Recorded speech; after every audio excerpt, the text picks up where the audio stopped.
Bismillahirrahmanirrahim. Assalamualaikum warahmatullahi wabarakatuh. Siswa yang saya sayangi ya, hari ini kita tidak bisa bertatap muka karena memang kondisi yang belum memungkinkan untuk kita bertatap muka di kelas seperti sebelum adanya COVID ya. Tapi itu tidak mengurangi eksistensi kita baik itu berjumpa secara daring maupun memahami ilmu pengetahuan ini dengan baik ya, walaupun berbagai macam cara hari ini model pembelajaran, tapi saya coba dengan cara merekam video ini supaya memudahkan Anda dan juga memudahkan saya dalam menjelaskan materi-materi perkuliahan kita. Karena memang ini sangat penting ya, dalam ilmu hukum ya, penjelasan terkait dengan konteks hukum itu kan perlu diuraikan ya. Perlu diuraikan dengan maksimal supaya memahami dalam konteks pembelajaran. Baiklah, pada kesempatan kali ini saya coba akan menjelaskan kepada Anda tentang hukum anti monopoli dan persaingan usaha ya. Nanti kita coba akan masuk kepada apa sih hukum anti monopoli ini ya. Karena memang bicara monopoli ya, bicara tentang dominasi sebenarnya. Ada dominasi di balik terkait dengan perbuatan bisnis ya, atau pelaku usaha berupaya untuk mendominasi dalam penjualan, produksi ya, terkait dengan usahanya. Kalau bisa, pelaku usaha ini kan bermental pada dia ingin menguasai sendiri. Dia ingin menguasai pasar itu dan dia bisa mengendalikan konsumen, bisa mengendalikan harga, bisa menekan harga, bisa mengendalikan harga. Ini kan konsep-konsep daripada monopoli itu sendiri ya. Karena kan kalau kita lihat ya, di dalam prakteknya hari ini kan ada upaya untuk menguasai pasar secara sendiri ataupun kelompok tertentu. Itu kan ada upaya-upaya untuk menyetel pasar. Makanya kan hukum anti monopoli dan persaingan usaha ini hadir kepada pelaku usaha untuk melindungi konsumen agar apa? Agar terjadinya persaingan usaha yang sehat, agar konsumen tetap bisa dilindungi. Pelaku usaha juga dilindungi dalam undang-undang ini ya, atau peraturan terkait dengan anti monopoli. Kan bicara anti monopoli kan berarti kan ada sesuatu yang tidak baik di dalam monopoli. Makanya di depan kata monopoli itu ada kata anti kan. Nah, atau kontra kan, kontra monopoli. Jadi kita tidak setuju dengan praktek-praktek atau perilaku-perilaku dari monopoli itu sendiri. Semua orang kan tidak ingin ya ada praktek-praktek seperti ini. Karena memang di depan hukum kan semua equal ya, equality before the law itu sendiri. Semua di hadapan hukum itu equal, tidak ada yang spesial. Ya. Tidak ada yang spesial, baik itu pelaku usaha yang memiliki modal yang besar, baik itu pelaku usaha yang memiliki aset-aset yang besar. Antara pelaku usaha satu dengan pelaku usaha yang lain, baik itu pelaku usaha yang memiliki modal yang kecil, modal yang besar, dalam melakukan usaha atau dalam memproduksi usaha, itu kan di hadapan hukum mereka semua sama. Tidak ada kalau dia memiliki modal yang besar, dia pemegang pemegang saham mayoritas terhadap perusahaan-perusahaan yang besar dan dia dikenal oleh para pejabat gitu. Kemudian dia dimudahkan dalam urusan-urusan. Itu nggak bisa. Makanya hukum atau undang-undang anti monopoli ini hadir untuk memberikan perlakuan yang sama kepada seluruh pelaku usaha. Gunanya apa? Untuk ke konsumen. Supaya konsumen ya, bisa, kalau misalnya saya contohkan dalam penjualan kebab. Kalau seandainya orang yang menjual kebab itu hanya satu, maka dia dapat menentukan harga kebab, dapat menentukan kualitas dari kebab itu sendiri gitu. Mana tahu kualitasnya kan diturunkan, kemudian dengan bentuknya yang kecil dibuat harga yang besar, karena nggak ada pilihan dari konsumen. Tapi kalau dia banyak, ya dibuka sebebas-bebasnya kepada pelaku usaha, supaya apa? Supaya berbisnis apapun sesuai dengan kemampuan atau daya ciptanya dari pelaku usaha itu sendiri, bebas. Sehingga muncullah persaingan yang sehat. Persaingan itu boleh, tetapi kan persaingan yang sehat ya. Di antara pelaku usaha, sehingga kan sama-sama meningkatkan kualitas dari produknya masing-masing. Kalau masing-masing pelaku usaha meningkatkan produknya, sehingga yang konsumen itu memiliki alternatif atau pilihan-pilihan untuk menentukan produk yang mana yang terbaik. Sehingga kan pelaku usaha coba meningkatkan kualitas. Konsumen melihat dan memilih yang mana yang memiliki kualitas. Nah, batasan-batasan itu kan kemudian harus diatur ya. Kenapa? Karena ada watak-watak dari pelaku usaha berupaya untuk ingin mematikan pelaku usaha lain terkait dengan produk yang sama ya. Nah, undang-undang ini atau hukum anti monopoli lahir untuk menolak itu semua ya, supaya frame-frame berpikirnya pelaku usaha yang dia ingin menguasai pasar dengan cara sendiri atau kelompok dia sendiri, itu kan undang-undang ini hadir untuk menguraikan itu sendiri. Coba kita lihat ya, istilah hukum anti monopoli ini kan karena memang berbagai macam negara ya itu menerapkan undang-undang atau hukum anti monopoli, sehingga memiliki istilah-istilah di beberapa negara ya, seperti kita lihat di United States ya, itu disebut dengan antitrust law ya, di mana dikatakan di situ kan anti monopoli lah ya, sebenarnya hukum anti monopoli. Kalau di Eropa sendiri itu disebut dengan competition law ya. Karena memang di situ ada hukum persaingan sebenarnya, tetapi diberikan batasan hukum persaingan yang sehat itu seperti apa? Seperti sesuai dengan peraturan perundang-undangan ini. Kalau seandainya yang tidak diatur di dalam peraturan perundang-undangan ini itu dianggap persaingan yang tidak sehat. Kalau di Australia disebut dengan trade practice law. Ya. Ini mungkin bisa nanti Anda cari di dalam referensi-referensi asing ya, menggunakan istilah-istilah ini. Nah, kalau Anda terjemahkan langsung saja hukum anti monopoli ke dalam bahasa Inggris, itu akan menjadi terjemahan yang berbeda. Tetapi sedangkan di negara-negara lain menggunakan istilah-istilah seperti ini. Jadi bisa Anda nanti kalau misalnya mencari di jurnal, mencari buku-buku asing, itu gunakanlah keyword ini ya. Kita lihat apa sih pengertian dari monopoli itu. Ya. Monopoli berasal dari bahasa Yunani. Kita lihat dia memiliki dua suku kata. Yang pertama monos ya. Yang suku kata kedua itu dari polein. Ya, sehingga kan kalau kita satu padukan dalam bahasa Yunani itu kan monos polein ya.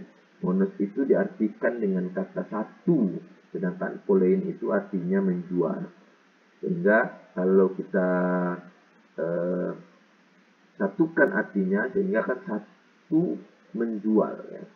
Satu orang, satu kelompok orang ya, satu subjek ya, itu melakukan penjualan terhadap produk-produk ya. Sehingga kalau seandainya satu penjual, satu yang melakukan penjualan atau satu yang menjual, maka itu kan dia bisa menentukan produk dan dia bisa menentukan kualitas dia juga bisa menentukan harga. Nah, ini kan yang tidak dibenarkan ya di dalam undang-undang anti monopoli.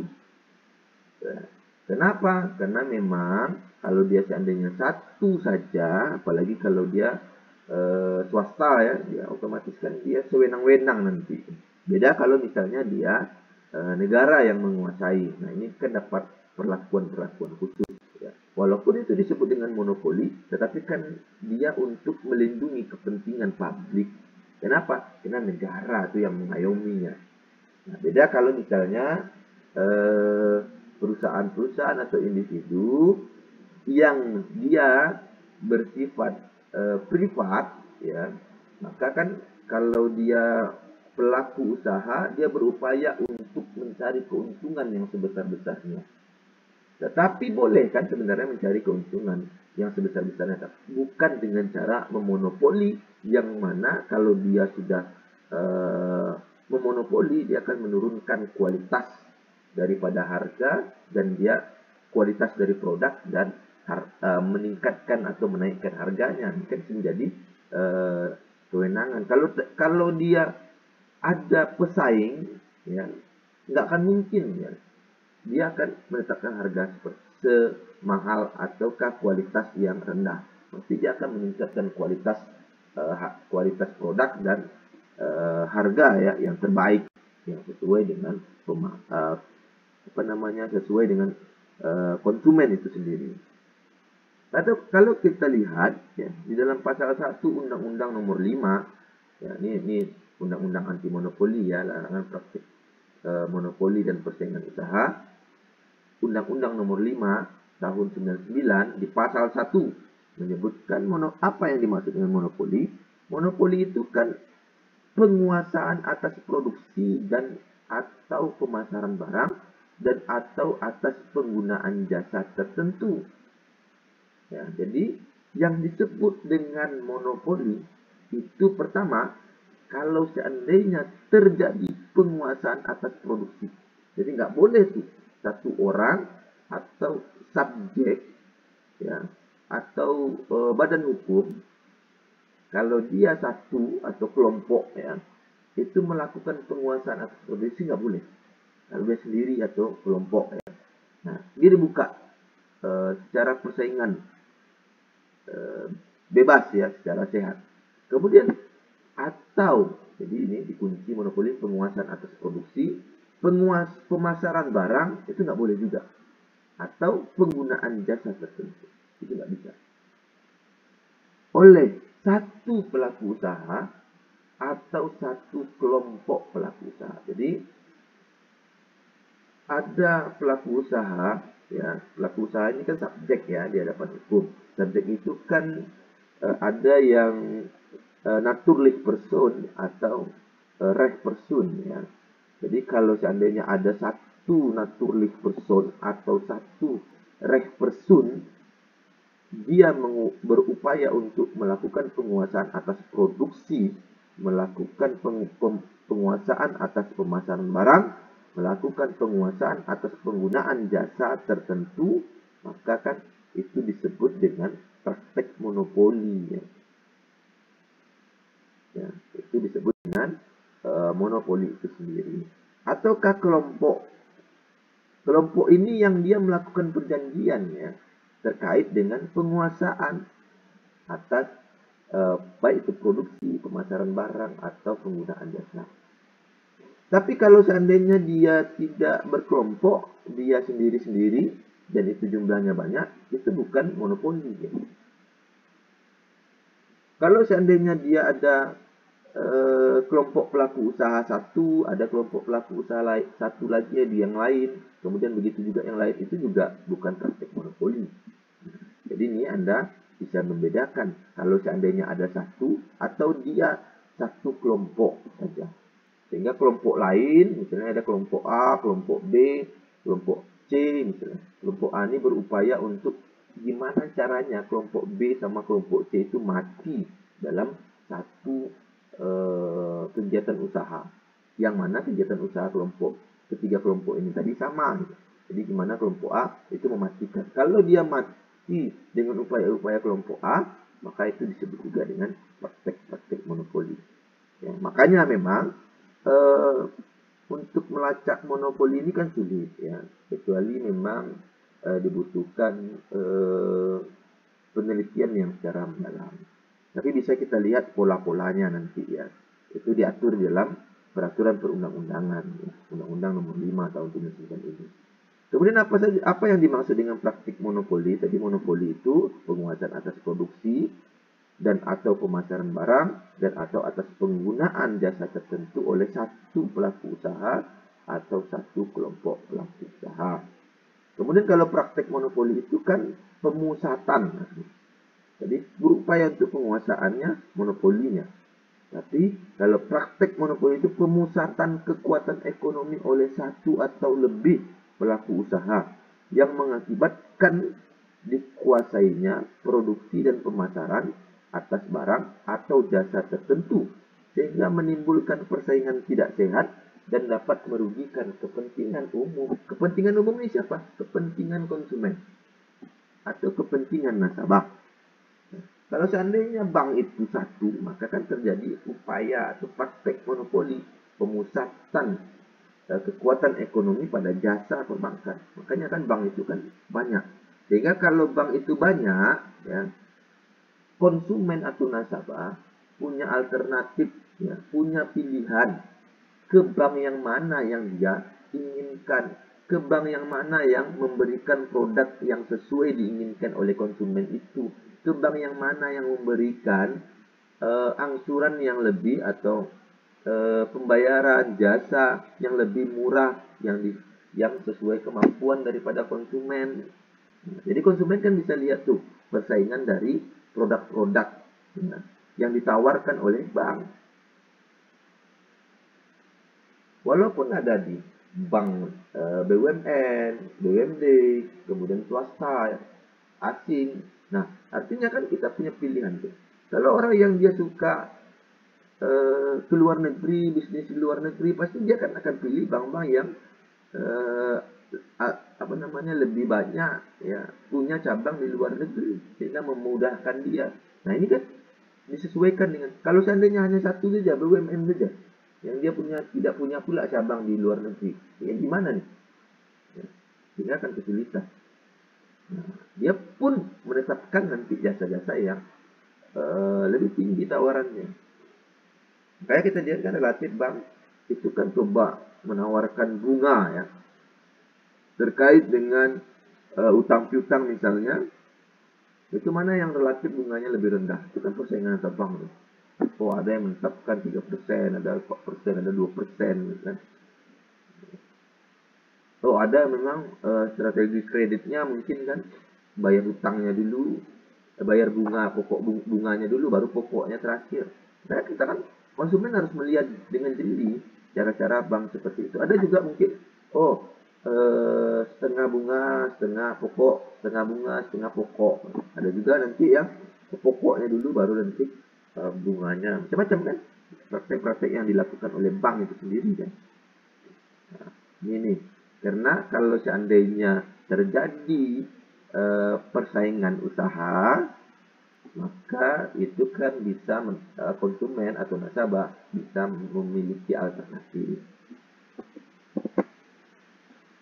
Kita lihat apa sih pengertian monopoli ya di dalam Black's Law Dictionary ya. Karena memang di sini kan disebutkan sebenarnya ya, intinya adalah adanya kan kemampuan kan dari person atau perusahaan ya terkait dengan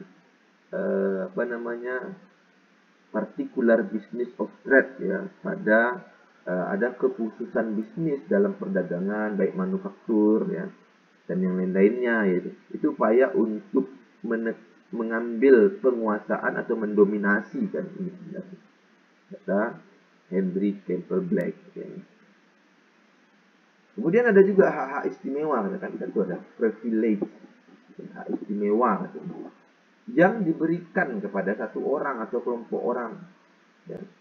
Jadi kan monopoli ini kan sebenarnya nggak bisa memberikan yang kalau seandainya ada hak-hak istimewa atau privilege, ya, itu kan sebenarnya kan nggak dibolehkan dalam kegiatan bisnis. Ini sebenarnya kalau ada hak istimewa itulah disebut dengan monopoli, ataukah hak eksklusif katanya kan, the exclusive right or power, kekuasaan. Ya, untuk apa? Untuk menjalankan bisnis atau perdagangan, membuat barang tertentu, mengendalikan penjualan seluruh pasok barang tertentu. Nah, ini kan disebut dengan praktek monopoli. Disebut dengan monopoli ini. Hak istimewa yang diberikan kepada satu orang atau kelompok orang atau kelompok atau perusahaan memberikan hak eksklusif, ya, untuk menjalankan bisnis perdagangan, membuat barang tertentu, mengendalikan penjualan seluruh. Nah, ini kan kalau ada praktek-praktek seperti ini disebut juga dengan monopoli, ya. Jadi dalam dunia bisnis kan tidak dibenarkan, semuanya equal, semua sama, ya, di hadapan hukum itu sendiri. Ini juga di lain sisi kan yang dimaksud dengan monopoli itu secara mudah dipahami. Yang pertama kan adanya satu penjual dalam satu pasar, ya, itu monopoli. Misalnya di pasar rakyat misalnya, itu ada satu penjual saja, misalnya kan penjual bawang satu saja. Nah, itu kan dia bisa mengendalikan harga bawang misalnya di pasar itu. Itu kan tidak dibenarkan.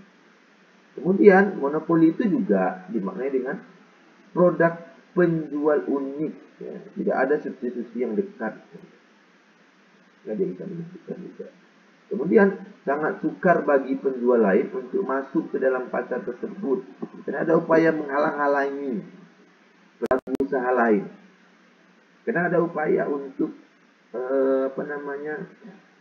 mematikan, ya, pelaku usaha yang lain. Itu juga disebut monopoli.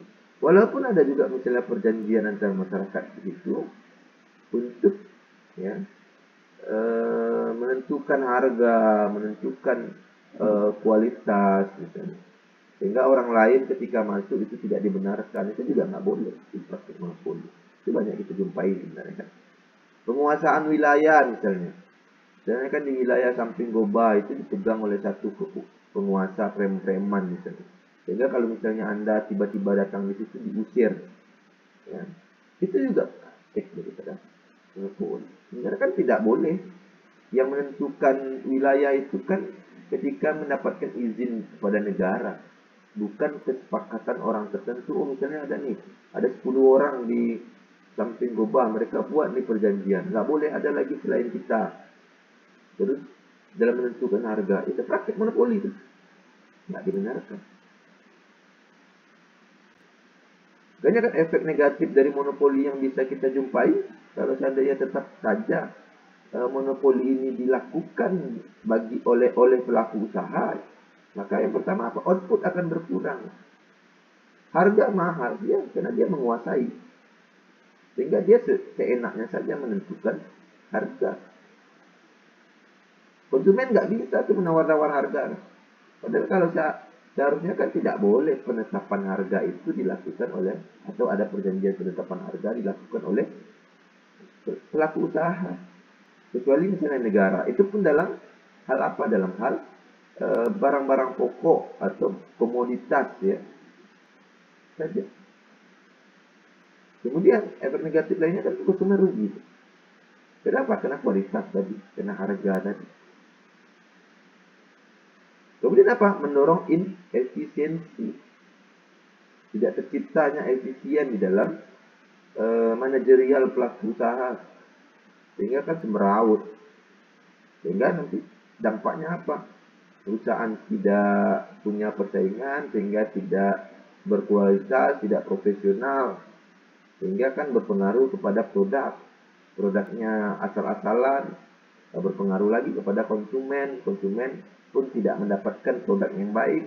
Kalau seandainya pelaku usahanya ada beberapa, maka kan akan terjadi efisiensi, profesionalitas. Pelaku usaha satu dengan yang lain bersaing, mana memberikan produk yang terbaik, mana memberikan harga yang sesuai dengan konsumen. Ini monopoli itu. Makanya praktek-praktek seperti itu kan dilarang di dalam peraturan undang-undangnya. Oke, mungkin cukup materi kita hari ini. Silakan nanti Anda pahami apa yang saya sampaikan. Ya, jangan Anda lihat, Anda baca di slide saja, tetapi apa yang saya jelaskan ini, karena memang ada yang saya jelaskan tidak terdapat di dalam slide. Ya. Jabaran-jabaran itu yang penting untuk Anda semua. Terima kasih banyak atas perhatiannya. Saya tutup pertemuan kita hari ini. Kalau ada pertanyaan-pertanyaan, silakan disampaikan pada Google Classroom kita. Pertanyaan-pertanyaan, maka nanti akan saya jawab pertanyaan-pertanyaan tersebut. Terima kasih banyak sekali lagi. Tetap jaga diri ya di tengah-tengah kondisi kita hari ini. Assalamualaikum warahmatullahi wabarakatuh.